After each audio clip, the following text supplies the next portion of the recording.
Hopefully Abhiram is a good boy. Yes. So hopefully Abhiram is a good boy. And so, no problem. So that brings to the question on very thing that you just mentioned. Yes. No matter how many times you chant the name of the Lord, you will go through what you go through. Yes. Well, so it gives the right attitude, in my opinion, well, and to give an attitude of acceptance and surrender, so it doesn't sway you down or like bring you down, and still you can do the right thing in spite of the circumstance. yes. So, I mean, from chanting holy name, that's the thing I got. It doesn't abrogate all difficulties in your life. Well, if enough faith is there, it actually can. But the thing is, our chanting of the holy name, like my chanting of the holy name 5 years ago is not equal to my chanting of the holy name now. Because faith has been cultivated and my faith in the holy name has grown. But when our faith in Krishna and the holy name grows, even just a sprout comes, two things come immediately. It's Shubdada, all auspiciousness will surround the life of the one who's chanting the holy names. And then Kleshagni, all sufferings will be removed. So we should know if not all auspiciousness has surrounded the life yet, and not all sufferings have been removed, then we should know we have not yet touched even the sprout of the holy name. Now what's to speak of the deep levels of the holy name? But this is a process. And, Krishna is checking our sincerity, because the holy name is, it can be chanted in many ways, but the ways primarily it's chanted are Nama Parad, Nama Bas, and then it could be, if it's Shuddhanam, then it's pure, it's perfect and full and pure bhakti, and it's irresistible to Krishna, and he himself will come personally, and with the personal association of Krishna, all auspicious. There's no tinge of any. Everything is perfect with Krishna's appearance in your life. Imagine Krishna was sitting next to you, just like Partha is sitting next to me, in full association. When one chants the name in such purity, that actually will happen. Krishna will reveal himself to that person. I'm not there. But I can tell you that my chanting now is far superior in quality to what it was 5 years ago, and so on. And why is because there's a stage called Anartha Nivriti where there are unvaluable, ignorant considerations of the mind that we offensively chant the holy name. And so, I'll give you an example. What is pure bhakti is defined in the Narada Pancharatra. But Rupa Goswami refines it and makes it even easier for us to understand with one verse. And he says, Anyabhilashita shunyam jnana karma dinavritam anukulyena krishnanu shilanam bhaktir uttama. So what does this mean? Anyabhilashita shunyam is being free from material desires. So, not chanting for Krishna, please bring success in my life. Not chanting for Krishna, please liberate me from my sufferings. This really difficult situation is here. Please free me from this. That's also, that's part of the jnana process. But we're actually, we want to be free from any material desires. And what is it? Karma, jnana, dhyanavritam. So karma, jnana, and adi. These are the three things. Karma is wanting the results of the fruits of your work.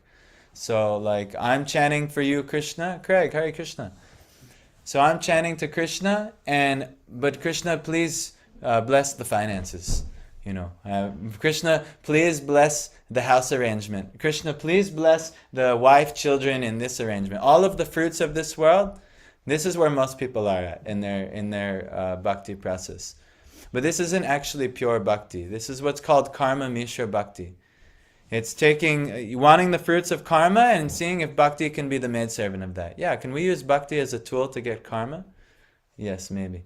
So that actually in itself is a bit offensive to Krishna. So he's not so attracted to that. Oh, you just, like Indra has this type of bhakti. He has some relationship with Vishnu, with Krishna, but he's more concerned with his position and what he's got in the world.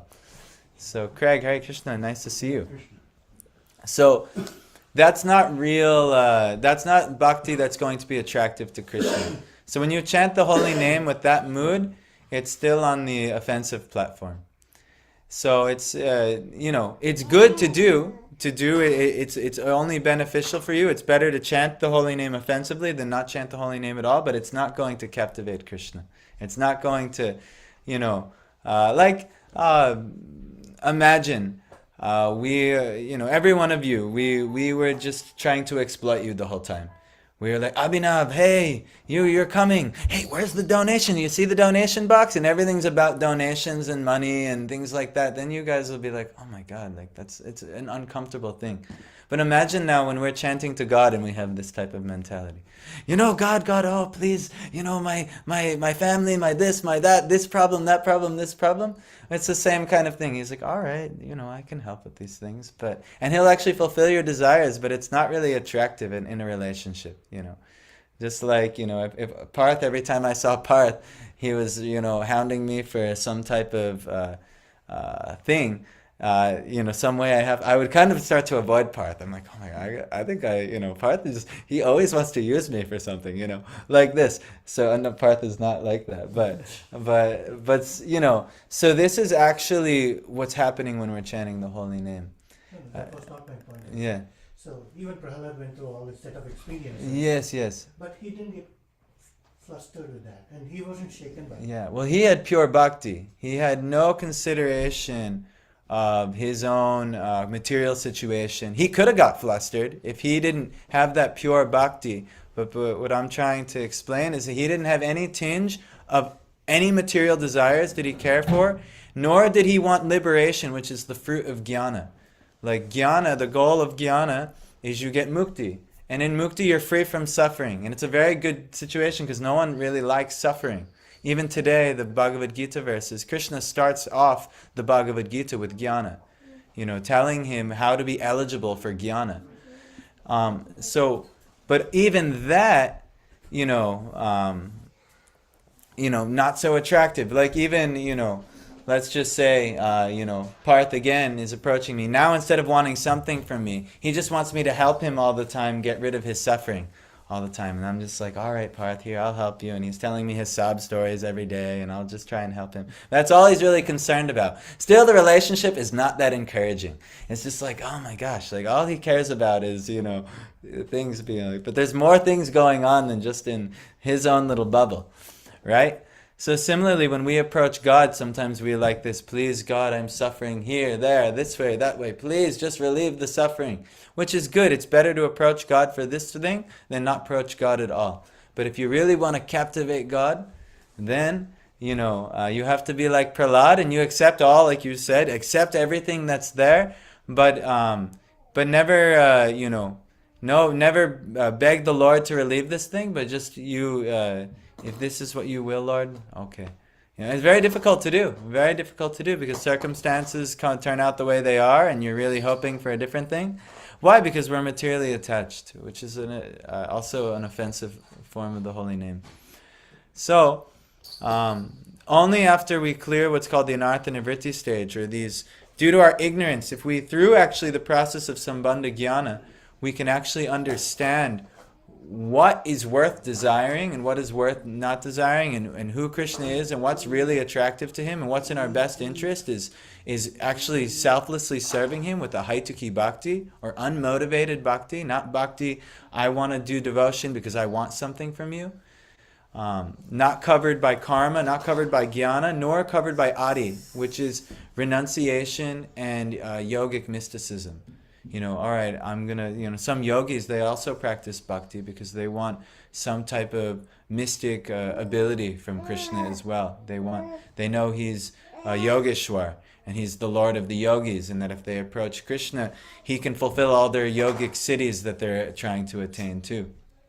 But even that does not make one eligible. That doesn't attract Krishna.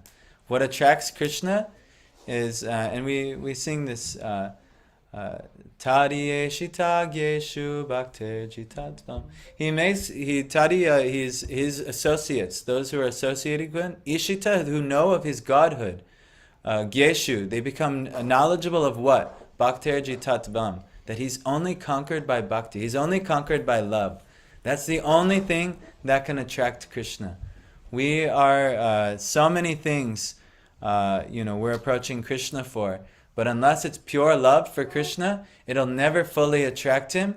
And then when we chant the holy name, it'll never fully captivate him. So we have to clear this, what's called the Nartha Nivritti stage. And so, easier said than done. It's a process. It may take 20 lifetimes. It may take 50. It may take one. If we get Guru's blessing, Vaishnava's blessing, Krishna's blessing, Hari Guru and Vaishnava's blessing, it's possible in one lifetime. But to get their blessings isn't necessarily easy, because we have to be extremely sincere to get such blessings.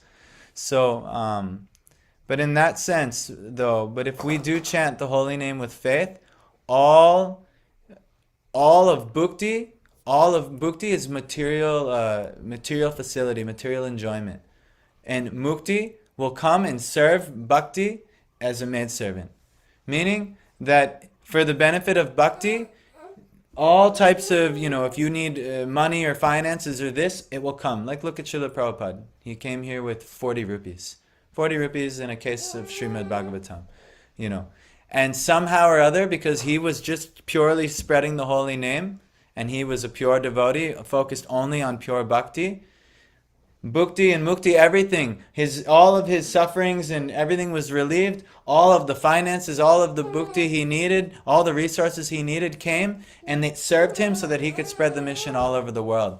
But this is only going to come when one has pure bhakti. If at all in the back of your mind you're thinking like, when's bhakti going to come?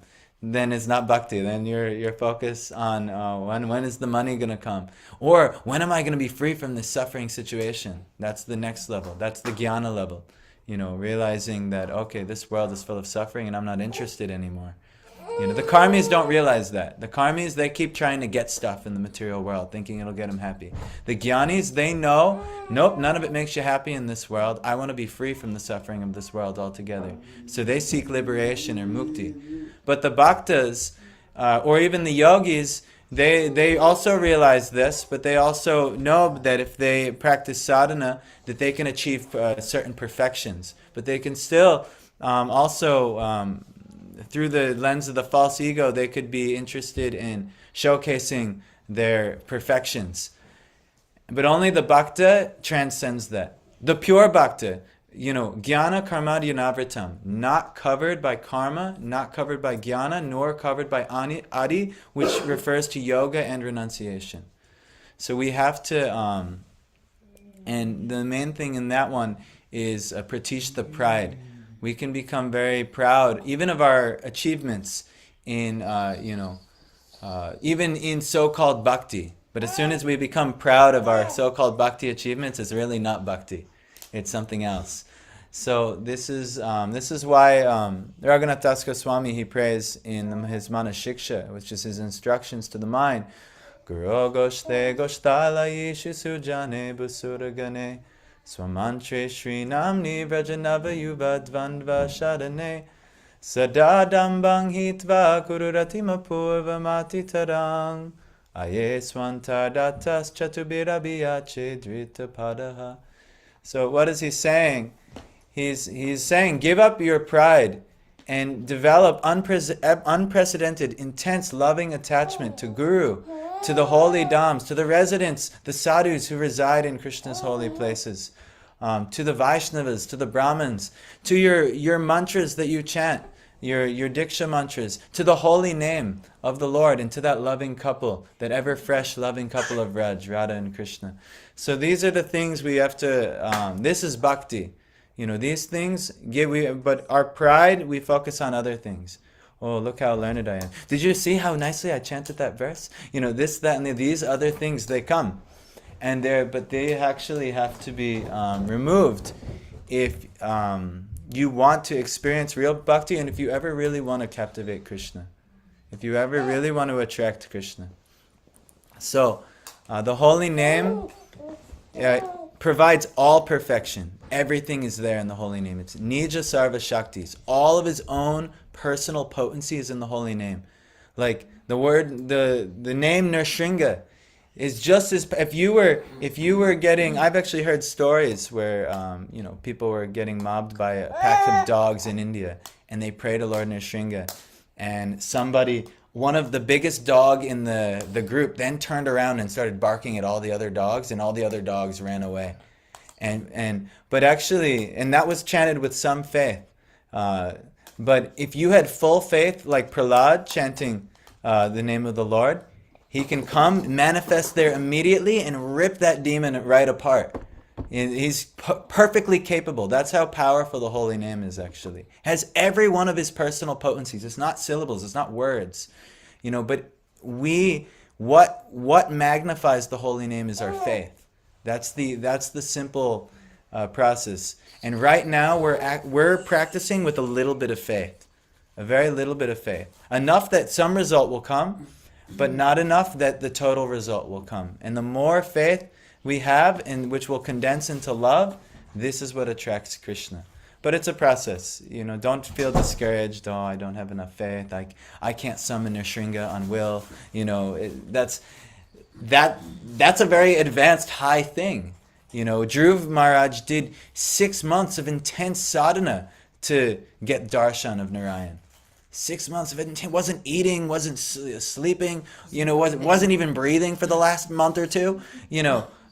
Imagine such sadhana, and then he got just a glimpse of Narayan, and then he fulfilled all his material desires. And Dhruv is like, I'm such an idiot. I was praying for broken glass because he wanted the material kingdom of his father, and here I am. Now I see the real jewels, and here I was praying for glass. But this is his elevation in bhakti, and he's still actually practicing devotion to Narayan, in hopes that next time he gets the appearance of him, he won't waste such an opportunity and pray for broken glass again. But yeah, just imagine the austerity that he is practicing.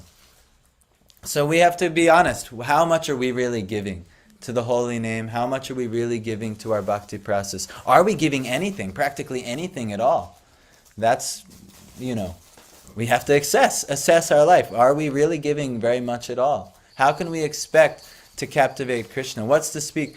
And that's, like I said, the first fruit of sadhana bhakti is shubdada, all auspiciousness, all good fortune arising around you, and kleshagni, liberation actually.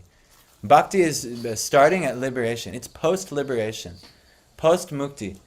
So that's what actually today's class is going to be on, is that actually if we want to start bhakti, not Mishra bhakti, but if we want to start the process of pure bhakti, we actually already have to achieve liberation.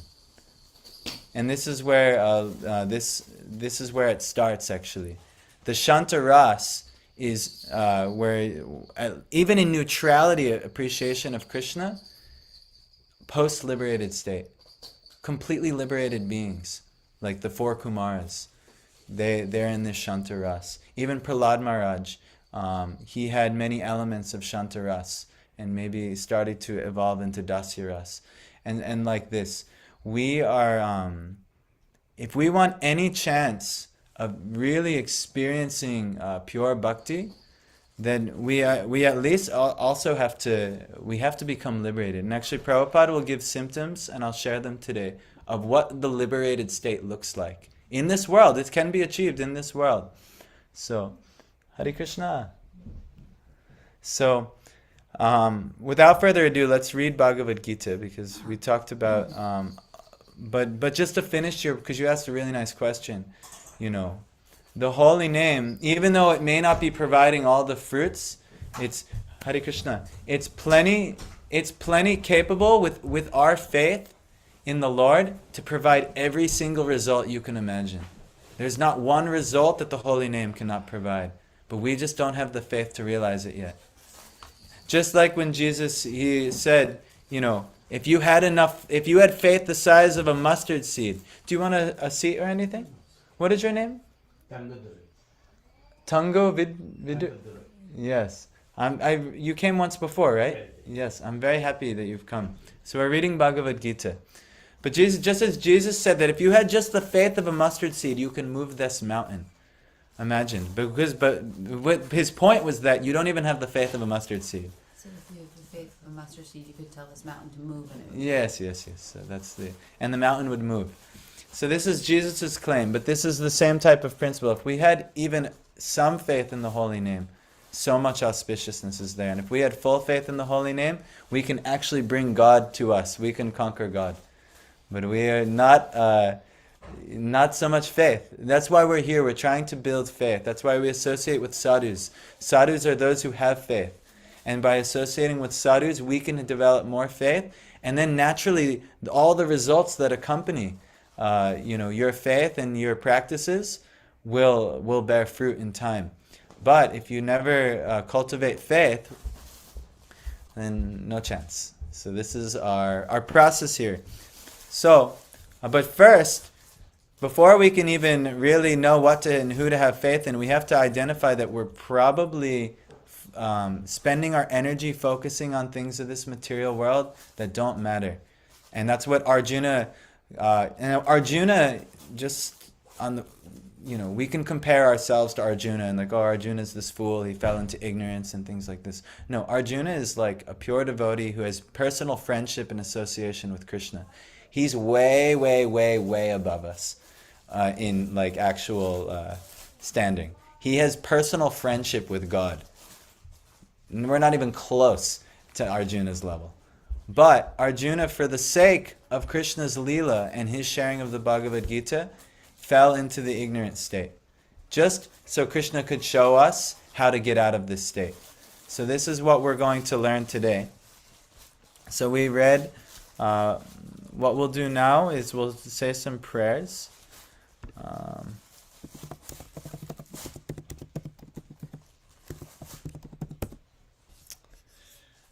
Say some prayers. We'll do a Mangala Charana and we will get the blessings of our Guru Parampara, hopefully. Maybe Parth, you can share this with, or you can zoom so everyone can see. Everyone, you can chant along. These prayers are asking for the mercy and blessings of the great saintly acharyas in the lineage all the way up through Krishna's most recent incarnation, Chaitanya Mahaprabhu, and back up to Krishna himself. And asking for the blessings and the revelation and the mercy so that we can actually take something from studying this Shastra in Bhagavad Gita. So, let us chant. Om Jnana Timirandasya Jnananjana Shalakaya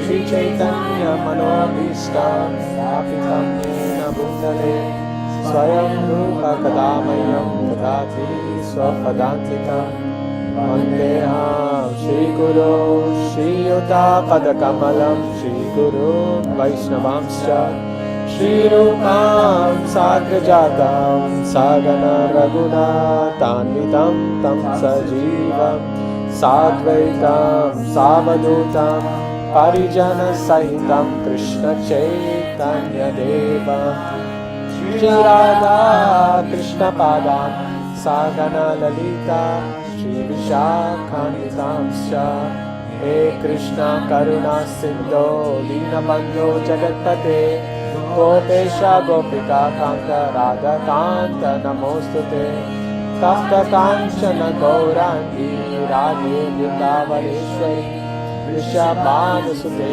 Devi Pranamami Haripriye Vachakalpatarubhyascha Kripa Sindhubhya Evacha Patitanam Pavanebhyo Vaishnavebhyo Namo Namaha Jaya Shri Krishna Chaitanya Prabhu Nityananda Shri Advaita Gadadhar Shivasadi Gaura Bhakta Vrinda Hare Krishna Krishna Krishna Hare Hare Hare Rama Rama Rama Hare Hare Namo Vishwapaya Krishna Krishnaya Bhutale Srimate Bhaktivedanta Swamini Namine Namaste Saraswati Deve Gauravani Pracharine Nirvisesha Shunyavadi Paschata Deshakarine.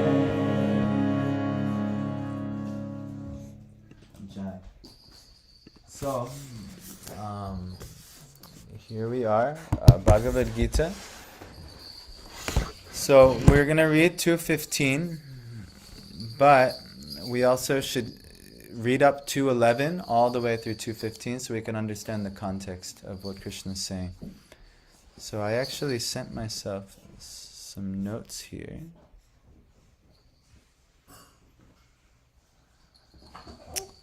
Oh, actually, that's very nice. So here we go. All right. So first, Arjuna did something very smart. He says, "Now I'm confused about my duty and I've lost all composure because of weakness. In this condition, I am asking you to tell me clearly what is best for me. Now I am your disciple and a soul surrendered unto you. Please instruct me." If you are lamenting in life, this is wise. This is what should be done. You should surrender to someone who has greater knowledge than you. If you do not do this, you have no chance. Just like I use this example a lot, but if I'm having a plumbing problem in my house, and I'm looking under the sink and I'm trying to figure it out, and I just can't figure it out for anything.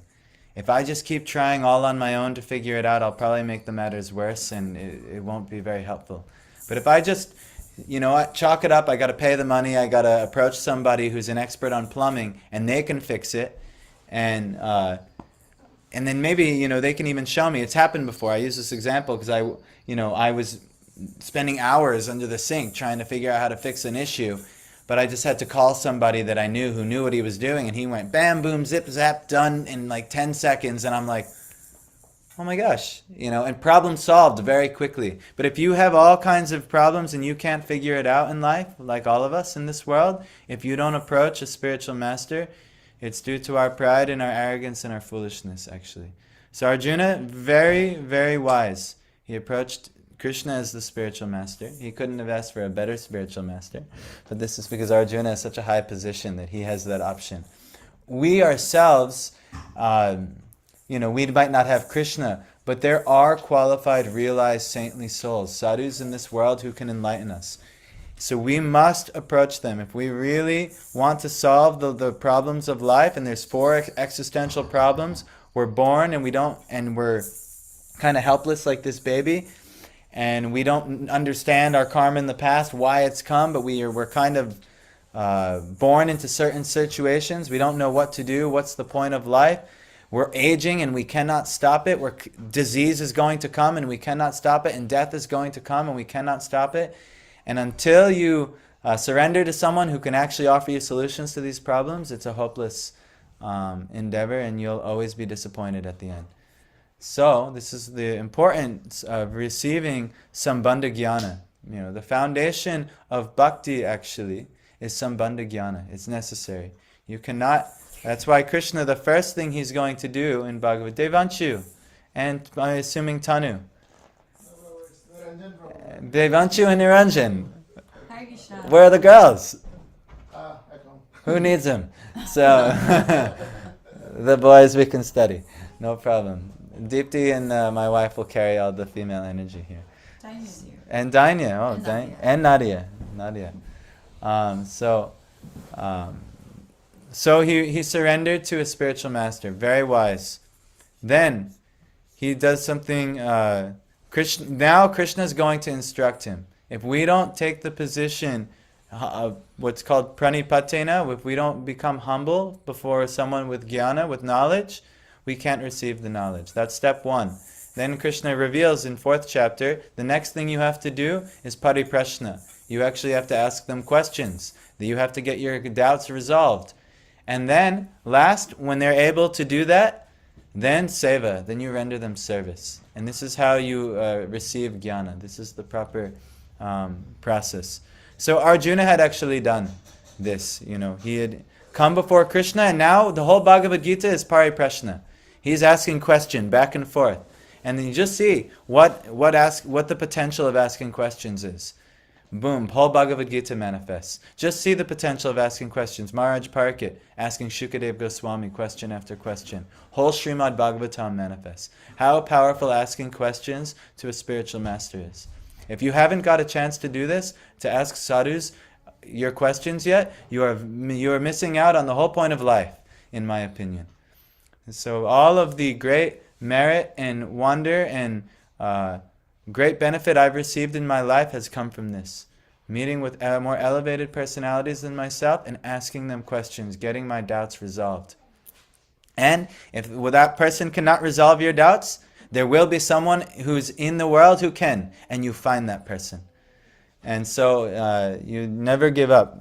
Guru is an essential principle for spiritual knowledge. No guru, and not just like a guru who existed 500 years ago or even 50 years ago in Srila Prabhupada, or even, no, live guru who can do the ear-piercing samskara to you and pierce your material covering of your ears and give you spiritual knowledge. So very important. So now Arjuna did this. Now he's got Krishna enlightening him. What does Krishna say? The Blessed Lord said, while speaking learned words, you're mourning for what is not worthy of grief. Those who are wise lament neither for the living nor the dead. Arjuna was lamenting because of all the loss that was going to happen in the war. He was especially lamenting that he had to go against his great, what he considered gurus, teachers, Dronacharya and Bhishma. Bhishma raised him, and Dronacharya practically raised him in military arts. But due to the scenario, Arjuna's side was the dharmic side. They were fighting the righteous fight, actually. And they were forced into the war by a pure wicked personality in Duryodhan. And for them to fall on the side of Duryodhan, Arjuna should have hopefully accepted such a fate. But for the sake of the Leela, Krishna allowed him to get covered over with these illusions so that he could give Bhagavad Gita and benefit everybody, actually. So it's Krishna's great mercy, and it's our good fortune that Arjuna, who is not a personality in illusion, he's a direct associate of Krishna, but he got to fall in temporary illusion for our benefit. So those who are wise lament neither for the living nor the dead. Well, why? Never was there a time when I did not exist. You know this, Natve Vaham Jatu Nasham. All these verses are very famous. Never was there a time when I did not exist, nor you, nor all these kings, nor in the future shall any of us cease to be. This is proof of the individual nature of the soul. Never was there a time when I did not exist, nor you, nor all of these kings. He doesn't lump it all into one. Never was we're all amalgamated. We're all part of the universal one. He doesn't say that. Even though we are all connected universally in Brahman, but also at the same time we have individual nature. Why? Does anyone know the conclusion of the Vedanta? Why has Krishna created the world? Why has he created variety? Why would the whole point of life to be to return to oneness if he could have just stayed in oneness altogether? What is the point? Yes, and what's that called? Leela. Leela is the whole point. And actually, it's not to be reversed. Our whole point isn't to try to what do they call this? Not Sarupya Mukti. Sayujya Mukti. Yeah, the whole point is not for Sayujya Mukti. Sayujya Mukti by the advanced devotees is always rejected. They never want to return to oneness. Why? Because they know that the point of expansion into variety was for Krishna's enjoyment. And if you act in reciprocation for Krishna's enjoyment, you've reached perfection in that stage. But if you try to return to the oneness state, you're erasing the whole point of what the creation is about. You've erased the whole purpose, which was Leela. So, but he says, never was there a time when I did not exist, nor you, nor all these kings, nor in the future shall any of us cease to be. You've always existed in the past, you'll always exist in the future, and every one of you souls will always exist, unless you voluntarily want to merge back. But even that's not a permanent situation. because that's the ultimate violence to the soul. The soul's happiness comes in individuality, actually. This is a conclusion of the Bhakti Shastras and in Srimad Bhagavatam. But it's not well known in the many of the, you could say, sampradayas across India pursuing salvation, liberation, and so on. So anyway, he says, as the embodied soul continually passes in this body from boyhood to youth to old age, the soul similarly passes into another body at death. The self-realized soul is not bewildered by such a change. So, we're noticing baby's body. Apparently, all my family members saying that he looks just like me when I was a baby. Apparently, I don't know. I don't remember. I don't remember looking in the mirror when I was a baby. But apparently he looks just like me. But then maybe one day, if that trend continues, he'll look like this body. And then if the trend continues, then Craig's body will come. And then the trend will continue, and then he'll have to get a new body. And we're all going through this process. So the self-realized soul is not bewildered by such a thing. They're not bewildered, oh my gosh, we have to, become fanatical about trying to preserve this body. It's impossible. You'll never be able to preserve this body. There's some people, I don't know, there's one billionaire guy, he's doing all these crazy blood transfusions to try and stay alive, well over 100 years. And I don't know, I think he's 70 or something right now. And he looks pretty good, he looks like in his 50s because of all of his things. But how can he stop time? How can he stop this process? It's not going to stop. He could try his best. Maybe he makes it to 200. But yogis do that, There's many yogis who come down to Kumbh Mela, 200, 300, 400 years old. Many, like this. But still, you cannot stop this. So anybody who's lamenting over the changing of the body, or even the changing, losing of the bodies of others in this world, they're not a sober person. They're not self-realized. They're not realizing this is inevitable. Why lament for something that's inevitable? So, this is, the next verse is very, very important. O son of Kunti, the non-permanent appearance of happiness and distress and their disappearance in due course are like the appearance and disappearance of winter and summer seasons. They arise from sense perception, O sign of Bharat, and one must learn to tolerate them without being disturbed. So ups, downs, winter, now we're going into winter again, great, summer, it's all going to go ups and downs in life. And if you are caught up in riding, attached to only when it's up, you're going to be really disappointed when it's down. But one must learn to tolerate them without being disturbed. You must. It's the nature of this world. So this is why we're lamenting, because we're not tolerating what's there. Whatever is there in our life, as Bala was saying, so nicely, we have to learn to tolerate these things.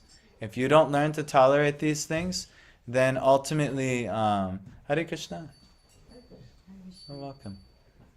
So, Charishma, right? Yes. Very good. So, and Manali, right? Yeah, welcome. Very happy. So, we must learn to tolerate ups and downs of life. Nothing's ever going to go always how you want it to go in this life.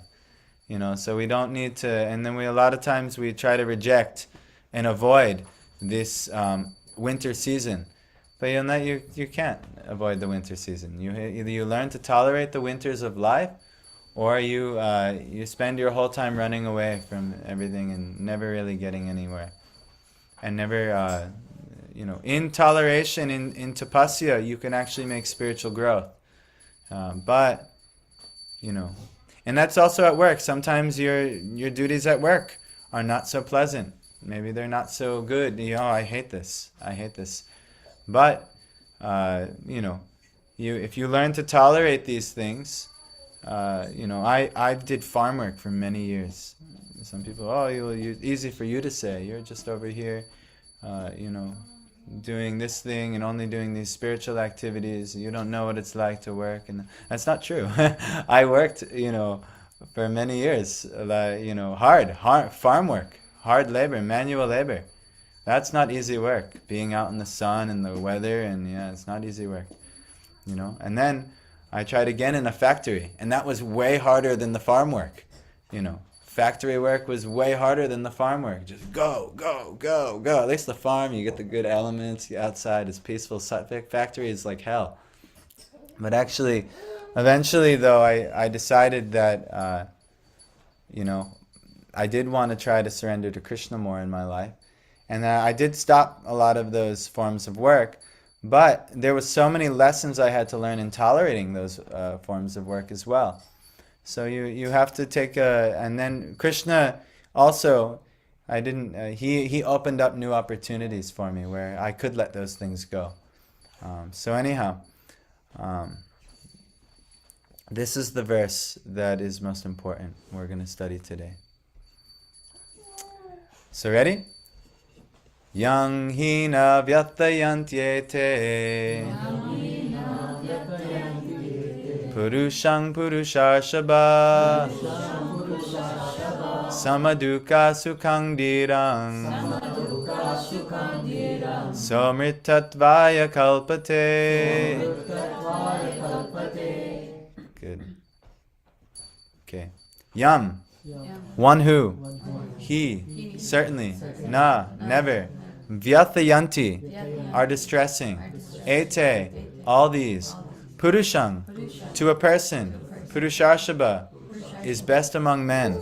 Sama. Unaltered. Dukkha. Distress. Sukham. Happiness. Dhiram. Patient. Saha. He. Amritatvaya. For liberation. Kalpate. Is considered eligible. O best among men, Arjuna, the person who is not disturbed by happiness and distress and is steady in both is certainly eligible. He's dhira, he's patient. He is wise, he is patient. He's certainly eligible for liberation. And what is liberation? Liberation is the removal of all suffering. That person is eligible if he can learn to tolerate and be patient, and whenever distress and happiness come, to just be patient and tolerate these things, that person's eligible for liberation. So, purport. Anyone who is steady in his determination for the advanced stage of spiritual realization and can equally tolerate the onslaughts of distress and happiness is certainly a person eligible for liberation. In the Varnashram institution, the fourth stage of life, namely the renounced order, sannyas, is a painstaking situation. But one who is serious about making his life perfect surely adopts the sannyas order of life in spite of all difficulties. Now, this is the ultimate ashram of tolerating difficulty. Sannyas is you completely renounce all family comforts and family life altogether. Primarily only for men would do like this, but that alone will teach you very viscerally how to tolerate all of the miseries of life. To become like an ascetic. And females can do it too. There are female ascetics, but it wouldn't maybe technically be the sannyas ashram. But you can also take such asceticism as well. Usually people do this in their older years. But Prabhupada did it, and it's a very painstaking situation. These difficulties usually arise from having to sever family relationships, to give up the connection of wife and children. That's also very difficult. Now you say, well, I can never give up my family relationship. You'll be forced to give up your family relationship at death. You either do it voluntarily, while living, while wise, or you do it at death. And when they die or when you die, there's no, it has to happen actually, and it's painful no matter when you do it, but it has to be done. So the wise actually will not wait at that last moment. The wise will slowly sever ties and reduce the ties, and then eventually sever them and completely engage in bhajan. But that's like I'm talking about very, very high level personalities, and this is like the liberation stage. What's to speak of the in more advanced stages than liberation? This is the liberation stage. So this is the sannyas order is an example of it. But if anyone is able to tolerate such difficulties, surely his path to spiritual realization is complete. Similarly, in Arjuna's discharge of duties as a Kshatriya, he is advised to persevere even if it is difficult to fight with his family members or similarly beloved persons. I mean, he has to fight in war. War is difficult enough, but he has to fight in war with those he loves very dearly, those he has familial relationships with, those it'll be exceedingly very unpleasant to fight and even have to kill. You know, he'll have to face relatives like his uncles and aunts that they just killed their sons. There's so many really uncomfortable situations there. But in this material world, discomfort is coming. You cannot stop. We cannot go hide in a bubble of a meadow of flowers and it'll always be good. No, the rainy season will come, the winter season will come. All of the uncomfort is coming. You cannot stop it. The finances will go up, up, up, and then they'll go down, down, down. And it's kind of no stopping. You cannot stop these things. So you have to learn to tolerate them. And then ultimately, we are going to have to tolerate, the ultimate toleration will be at death. So he's saying Lord Chaitanya took sannyas at the age of 24, and his dependent's young wife as well as old mother had no one else to look after them. Yet for a higher cause he took sannyas and was steady in the discharge of higher duties. That is the way of achieving liberation from material bondage. So Prabhupada is really strong here with the sannyas. Also he was writing this at a time where his young students were called to really sacrifice for him, for this movement to spread. And they did really sacrifice. And I think a lot of the difficulty they needed to face in spreading this movement was they had to give up many of their family lives because there was only a handful of men in the beginning. So they needed full-time service. Now, there's many, many people actually carrying on this movement. So Prabhupada also, he gave so much facility for those in family life. Like even my wife and I are in family life. We're not recommending, When I take sannyas, then you can start to get worried that I would encourage you to take sannyas. But I'm not anywhere close to taking sannyas, so don't worry. No one's in fear that we're going to ask you to renounce anything like this.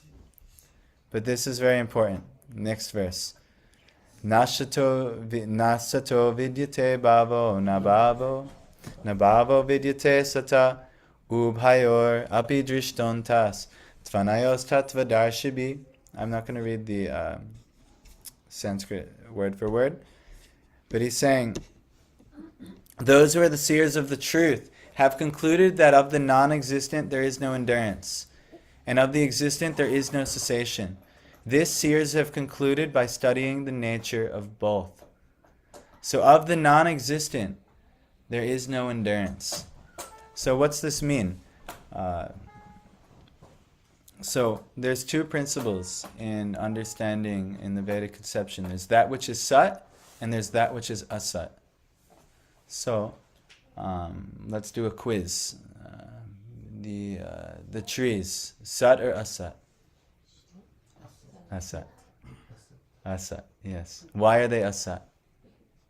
You didn't explain what asat means. Well, asat means not true or non-existent, and sat is full of existence or true. Why would Something, if we close the eyes, it is there. It is. what? If we close the eyes and something is not there, it means it is asat. Yeah, so that's one thing. But even if you close the eyes, meaning what makes something asat is that it's temporary. So my body, you're looking at it now and you think that, oh, look, his body is like this, but my body used to look like this. So this understanding of a body is illusory, actually. This body is illusory because it will disappear and it'll look like my body at some point. And then same thing, my body as it is also illusory. Everything of this material world is actually asat. So the wise, those who are seers of truth, they've concluded that there is no endurance, meaning it always ends. That which is asat always ends.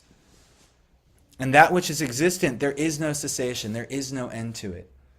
And he says, this the seers have concluded by studying the nature of both.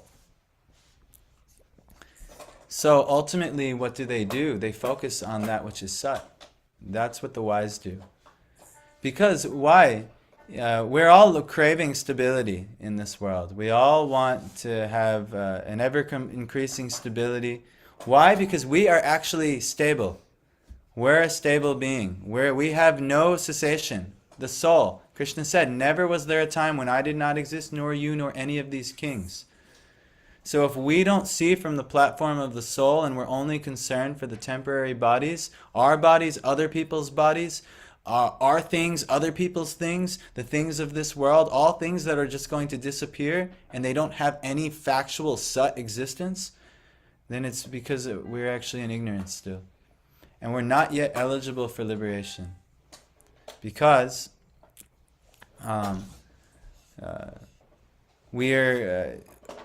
you cannot have liberation. If you place your happiness in asat things, what happens when you lose them? You lose your happiness. Yes? If you place your happiness in sat things that can't be lost, guess what you can never lose? Your happiness. Does this make sense? This is what Krishna is teaching in Bhagavad Gita. If you focus on asat things, you'll never be eligible for liberation. You'll never be eligible. So what is asat things? Is career, is it sat or asat? Family, is it sat or asat? Money, is it sat or asat? Housing and comfort in this material world, sat or asat?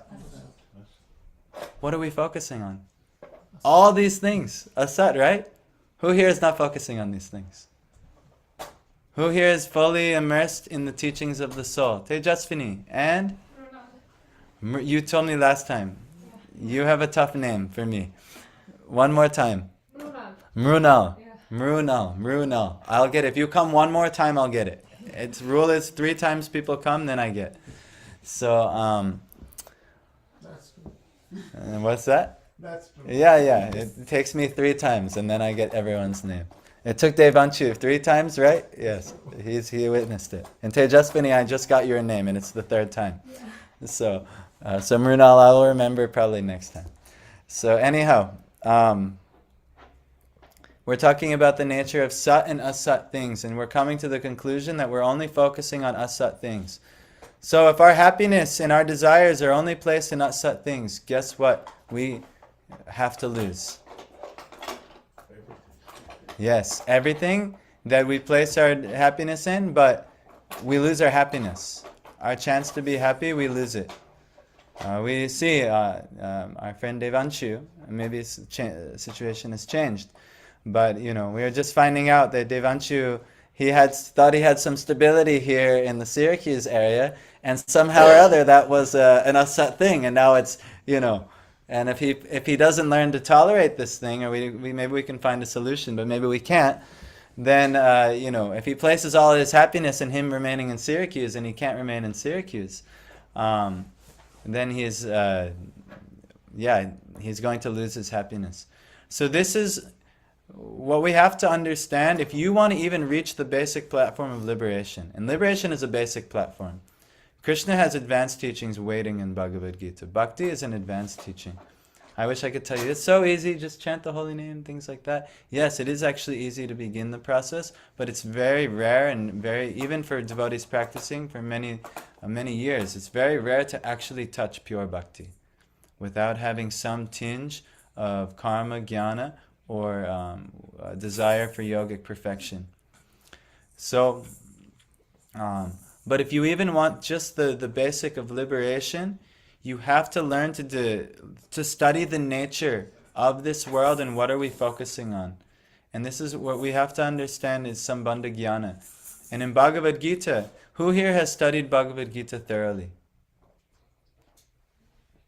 Maybe no one? Not one person?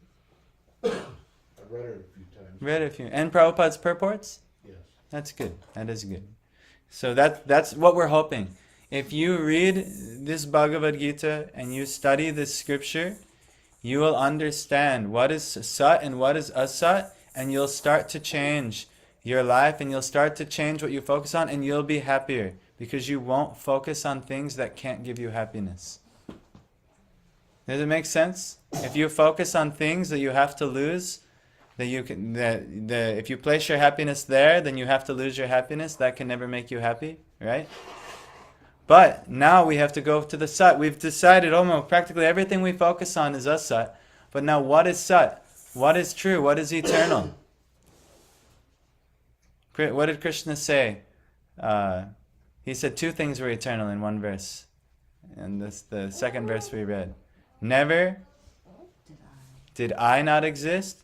So Krishna, he's eternal. Nor you. So the soul. Nor any of these other kings. So nor the souls of everyone. So you're eternal. Not your body. Look, my body once looked like this. It doesn't look like this anymore. This is not eternal, this body. You are not the body. But you, the soul, the experiencer of life, is the same. From when you're like this, to like that, and then to the next stage. You're the same observer.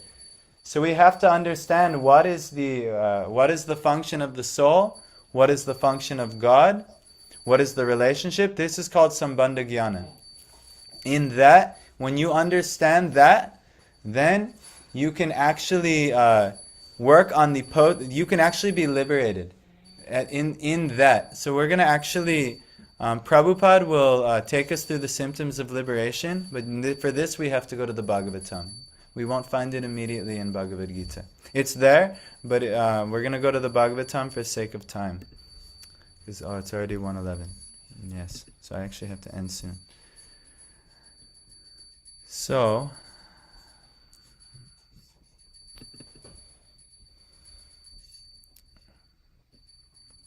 well, alright, this is in the Bhagavatam.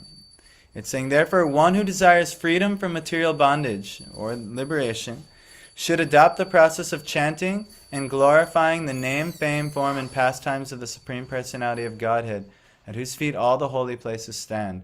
One cannot derive proper benefit from other methods, such as pious atonement, speculative knowledge, and meditation and mystic yoga. So he's saying karma, jnana, and yoga.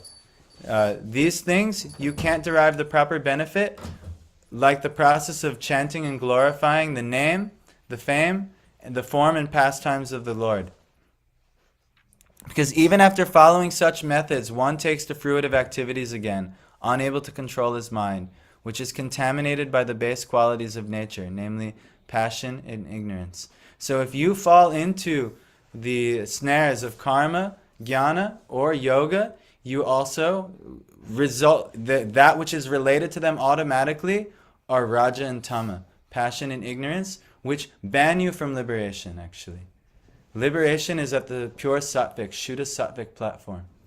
Meaning it's at the pure level and you're completely detached from all karma, jnana, and even yogic mysticism. But, very difficult. But the only way you can actually do it is actually approaching the Lord. Krishna says in the 7th chapter of Bhagavad Gita how difficult it is to get out of this material energy, this material world. It's so difficult. How difficult it is to get out of asat, focusing on asat things. You can say, all right, well now my family's asat, my career's asat, my money's asat, my schooling's asat. Everything is of this temporary, not true nature. But will you just give them all up today? No, it's impossible. Because it's so difficult actually.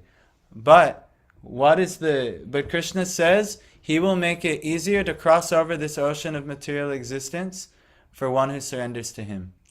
Then for one, only through him, he can make the insurmountable or impossible possible. So this is ultimately why the best activity is ultimately the glorification of the Lord in the form of his holy names, chanting his names. It's such a powerful process. We talked the whole beginning of the class, we talked about how potent it is to just chant the names of the Lord with sincerity, with faith, and also to hear about the Lord's instructions like Bhagavad Gita and Srimad Bhagavatam with faith, to discuss the pastimes, like we were talking about Prahlad Maharaj and Nrsimha, all these pastimes with faith. And this is actually the process. This is actually the process. The more you do these activities, these are sat. These are eternal things. The Lord is always going to have a relationship with the living entities. The Lord will always come and perform pastimes and give instructions to the world. Right now we say, well, is Bhagavad Gita sat or asat?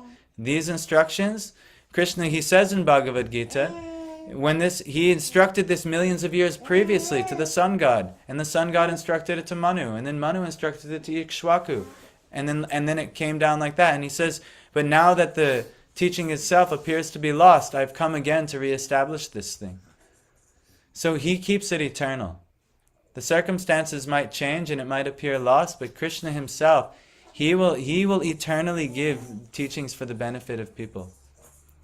So God, we have to understand there are 5 eternal principles. Well, there's 4 eternal principles mentioned in the Bhagavad Gita. 5 is also, but the effects that the one has on you is not eternal. Does anyone know the 5 subject matters? We mentioned 2. He mentioned 2 in that 2:12 verse. What are the 2 of the 5 subject matters, most important subject matters of Bhagavad Gita? Sat. This is all sat things.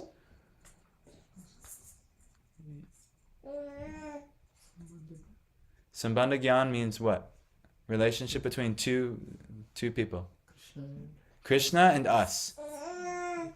Krishna's position as God, as Ishwar, that's one of the subject matters of Bhagavad Gita. Our position as soul, second thing in Bhagavad Gita. These ones are not so obvious, but Prakriti, this material world in which we're a part of it, also subject matter. Prakriti is sat or asat? It's sat actually. But all of the function of Prakriti is sat, but the things of Prakriti are all asat. The enjoyed and the enjoyer, right? Well, Purusha Purusha is is the enjoyer. the enjoyer, and the Prakriti is that which is enjoyed. So, but the function of us being able to hold on to Prakriti is asat. But Prakriti itself, this material world and material energy, cycling of birth, death, and sustenance, and the cycles of it, is actually eternal. But you can't hold on to any of it here. You can't hold on to your career, you can't hold on to your family, you can't hold on to your children, your wealth, your body, nothing you can hold on to here. But there are eternal things you can hold on to. Krishna, yourself, you've done this before. He's experiencing life. Just the same way I'm experiencing life, just the same way Craig's experiencing life. Change of body is there, but the same witness or sakshi is there. This is eternal. We are eternal. God is eternal. The function of time is eternal. The time moving things in this material world is eternal. Prakriti is eternal. But if you try to hold on to Prakriti, that's asat, that's ignorance. You can't. But the function of its transiting nature is eternal. And the last is karma. The function of karma is also eternal, but the effects that karma has on you are not eternal. Because you can be liberated from karma. You can be freed from karma. Karma is a function of this material world, and it binds you to this material world, the actions and reactions. So this is all explained in Bhagavad Gita. And if you understand these things, you can be liberated. So I wanted to share, this is the best way to come to this stage is you hear about the Lord, His name, His fame, His form, His pastimes, and His teachings. And if you do that, you will go past liberation. But now Prabhupada is also, it's getting late, but I wanted to at least tell you guys there's some symptoms of liberation that he mentions in the purport of here.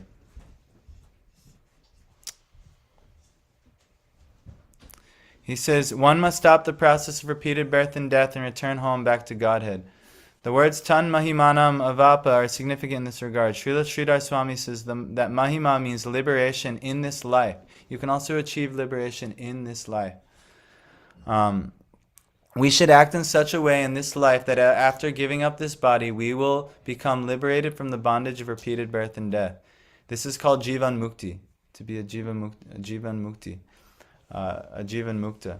Srila Vira Raghava Acharya states that in the Chandogya Upanishad there are 8 symptoms of a Jivan Mukta, a person who is already liberated even when living in this body. The first symptom of one so liberated is that he's freed from all sinful activity, apahata papa. As long as one is under the clutches of Maya, in the material energy, one has to engage in sinful activity. Bhagavad Gita describes such people as duskritina, which indicates that they are always engaged in sinful activity. And then they'll always experience dukkhi or misery as well. Sinful activities involve illicit sex, meat eating, intoxication, and gambling. Another symptom of a liberated person is vijara, which indicates that he is not subjected to the miseries of old age. Another symptom is vimrityu. So one who can gracefully age, this is a liberated soul. If you are, if aging is really taking a toll on your consciousness, that's a symptom. Oh, I'm not in the liberated state. So another symptom is vimrityu. A liberated person prepares himself in such a way that he does not take on any more material bodies which are destined to die. So the liberated person, he performs sadhana in such a way that he is developing detachment from anything material, and he is not interested in anything else material, and he's not interested in another material body. Let's see. In other words, he does not fall down again to repeat birth and death. Another symptom is vishoka, which indicates that he is callous to material distress and happiness. So it means he does not care. Whichever comes, comes. He's very tolerant, and he sees it's all just as good. You know, if the downs in life come, it's just as valuable as the ups in life. Not getting ecstatic when material prosperity is there, and not getting super depressed when material prosperity is down. So this is a liberated soul. Symptoms. Another is vijigatsa, which indicates that he no longer desires material enjoyment. You know, there's so many, the tongue, the belly, the genitals, all want to experience material enjoyment. All of the senses want to experience material enjoyment. The liberated soul sees that these are all asat, and he's not interested in these things. And he can actually be happy. Not the one who seeks it. It seems paradoxical. Well, how does me trying to enjoy make me less happy? Because you're putting your happiness in something that can't be maintained. So if you put your happiness in, let's say, food, and you eat lots of good food, you can only eat so much good food. And then the more good food you eat, the more deleterious effect it has on the body. The body gains weight, it becomes more burdensome, it's not functioning as well. All these things like this.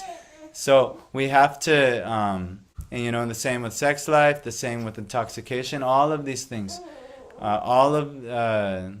If we place our happiness here, the liberated soul, he's not attracted to them because he knows they don't give happiness. They actually give distress, because you're always longing for them for more. You know, oh, when will I get the next, you know. Like I stopped eating sugar a few months ago, and now I don't crave sugar. But I stopped eating sugar a few months ago because I was really addicted to sugar, actually. That's why I had to do. So I stopped doing. And now I'm not craving sugar. But I am very fearful if I did start eating sugar again, then all of a sudden I would crave sugar again. So like this. And it might cause, I actually got some fungus in my mouth, actually, which my body was feeding, I don't know what it was, but I had to do an antifungal diet, and that's how I started with this. But I was realizing my excessive eating of certain foods that I liked were causing me misery, actually. So similarly, all things in this world do that. All material pleasures of this world do that. The more you indulge in them, the more misery they cause. So, very good. And we got Matt and the gang here. So, and River, Haribol. Haribol. So,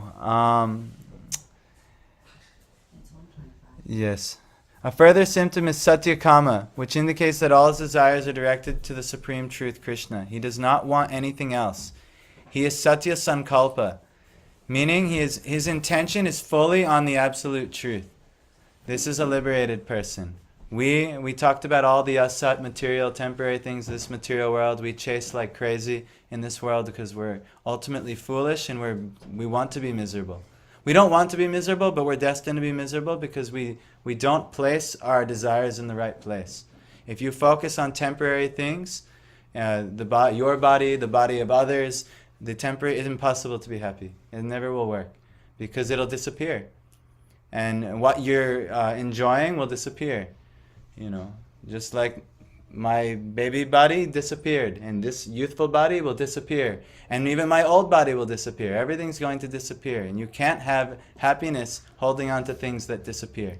Impossible. So Krishna is saying, so the liberated person is satya sankalpa. They make their intention on things that aren't going to disappear.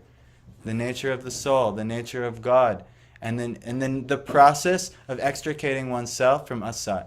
If that's what the liberated soul focuses on. Anyhow, difficult, but must be done, or you'll just keep recycling and keep suffering in this material world. It's already happening.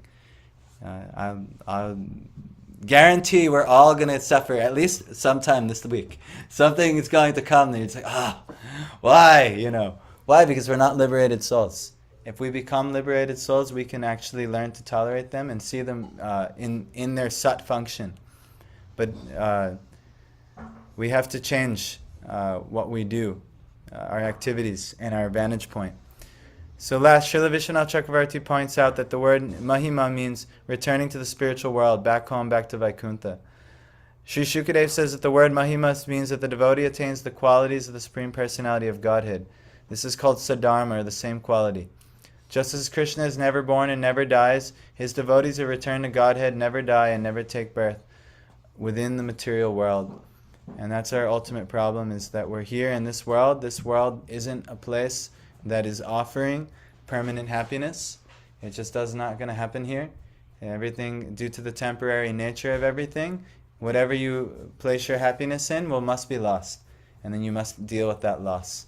And even when everything else seems that it's going to last, your body will go, and your ability to even attach to it will leave. So best you liberate yourself, become liberated before the forces of time force you to be freed from these things and painfully. So better you do it voluntarily and systematically than be forced by time when time strikes and you lose your relative. Time strikes, you lose your relationship. Time strikes, you lose this, that, the other thing. You lose your money, you lose your job, you lose your house, you lose your way of life, whatever it is.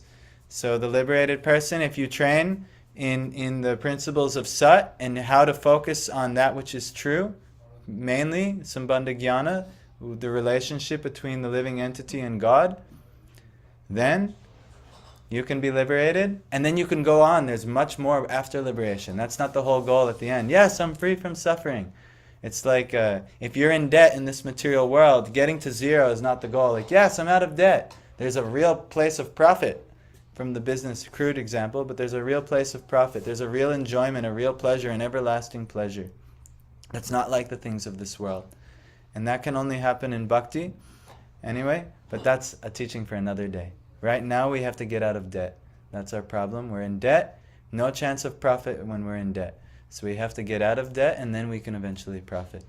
So when you focus on asat, or the temporary things of this world, either you're perpetuating the debt, you're getting in more debt, or maybe you start to relieve the debt. And then when you eventually come to the point where you're no longer attracted to the asat things, and you're ready to fully absorb yourself in the sat things, then you're ready to profit. So this business analogy here. So I hope you all get to profit in your life. But, yes. You know what's really ironic?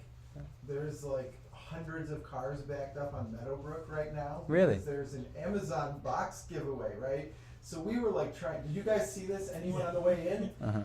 We were trying to get here. Like we were on Nottingham Road, and the backup went all the way down to Nottingham Road, all the way down to college. So we're like, so I finally rolled down my window. I'm like, what is everyone doing right now? And they're like, Amazon box giveaway. So I'm like cutting through the side roads, but I mean, they're just waiting, just sitting, not moving at all, waiting for a free box of what, you know? And they don't even know what the box so along is. with this profit and spiritual bankruptcy lesson. Yes, yeah, I mean this, and just see the misery they're voluntarily putting themselves in for who knows what's in the box, you know, a mystery box. So, and then they're causing everyone else so much misery with the traffic. Totally. So, but yeah, this is the whole material world is like this. Everyone is trying to get pleasure from a place that only gives misery instead. Yeah. And instead, ooh, pleasure out of the box, but instead now big traffic, and then you get a bunch of things you probably don't want anyway. Yeah, and they're not even moving. They're just like stand still. There's probably other roads full of cars all converging to try to get to wherever the Amazon giveaway is. Well, I'm glad we're doing this instead of totally. sitting out there. It's wild, man. So I apologize for going a little late, but I am going to jokingly say that most of you are also a little late, so no problem. So I'm right on time. yeah, you're right on time.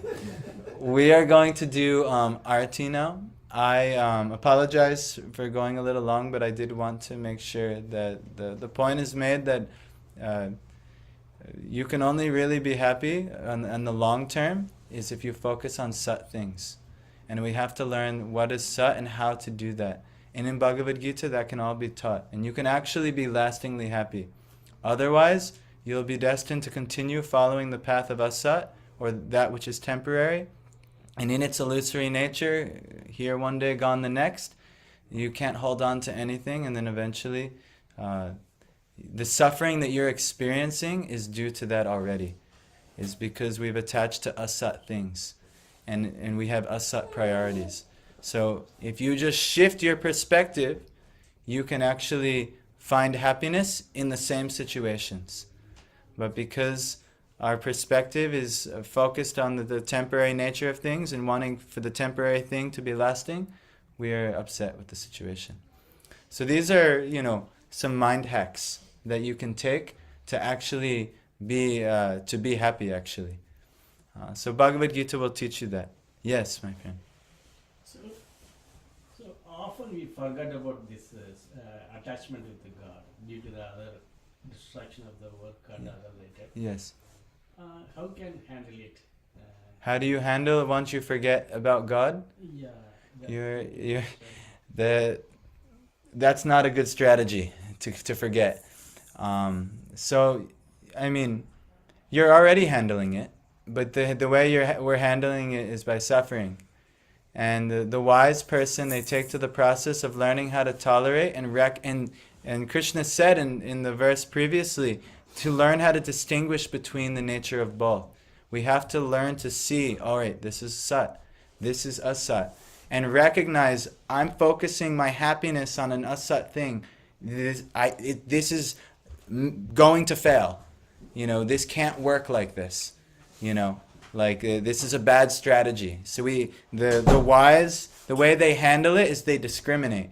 And in their discrimination, they start to transition from, putting so much emphasis on the asat results, and then they only focus on the sat things. And in that, no matter what's going on is not a problem. The family life is going great.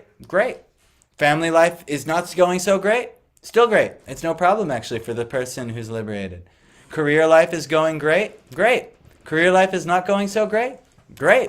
For the liberated person, because they know this is asat, this is the nature of it, they don't have to be disturbed. What if you know this but you forget it, something comes up and... Well, the thing I'm telling you can't forget it. You can't forget. Yes. You have to discriminate and learn this, and then you can actually be nicely situated. So inevitably we're going to forget, right?